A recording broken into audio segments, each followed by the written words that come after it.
السلام عليكم ورحمة الله. ازيكم حبايبي؟ عاملين ايه؟ يا رب تكونوا بخير. رجعت لكم بعد غياب طويل. ادعوا لي عشان الايام دي بمر بظروف صعبة جدا. رجعت لكم بقى بحاجة، يعني وصفة احنا عاملينها قبل كده بس بطريقة مختلفة تماما.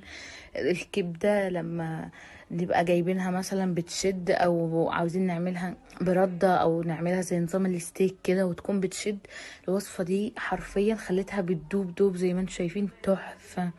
عندي هنا الكبة او الكبة الكهرباء او اليدوية بتاعتي زي ما انتم شايفين، بس انا عموما في الاخر عملتها بايدي لان الكهرباء قطعت عليا الحمد لله.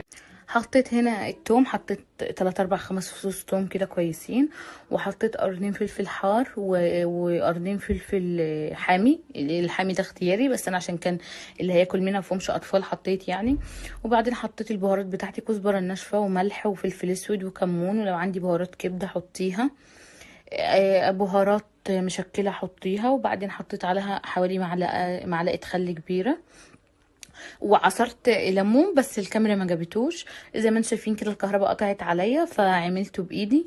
باخد من التتبيله دي معلقتين كبار كده بحطهم على الكبده بتاعتي، بتبلها شويه ولو سبتها شويه في التلاجة كمان تبقى مظبوطه جدا. يعني انما انا صراحه اشتغلت على طول. وعندي هنا معلقه من التتبيله سبتها على جنب. عندي هنا في زيت حامي خالص او معلقه ليا لو موجود، وسخنتهم جامد جدا. وبعدين طشيت فيهم معلقه الدقه اللي عندي.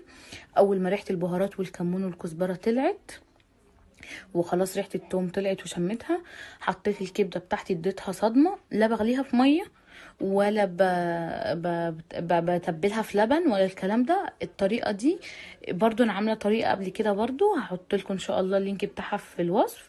ان هي الطريقه دي بتضيع الزفاره، لا لبن ولا ميه مغليه ولا غسلها حتى بيضيع الزفاره، لا بل بيزفرها.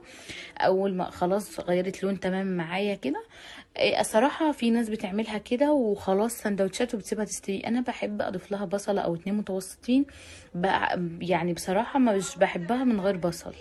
وعندي هنا 3 4 برضو قرون فلفل اخضر كده، ولو حابة تضيفي حامي ضيفي. انا يعني شغلي النهاردة كله كان بالفلفل الحامي لان احنا بنحبها. الطماطمية دي بقى اختيارية، بس انا الطريقة دي بحب اضيف لها الطماطمايه بتخليها في حته تانية خالص. انا عاملاها بطريقه تانية من غير الطماطم برضو، هخليكم تشوفوها.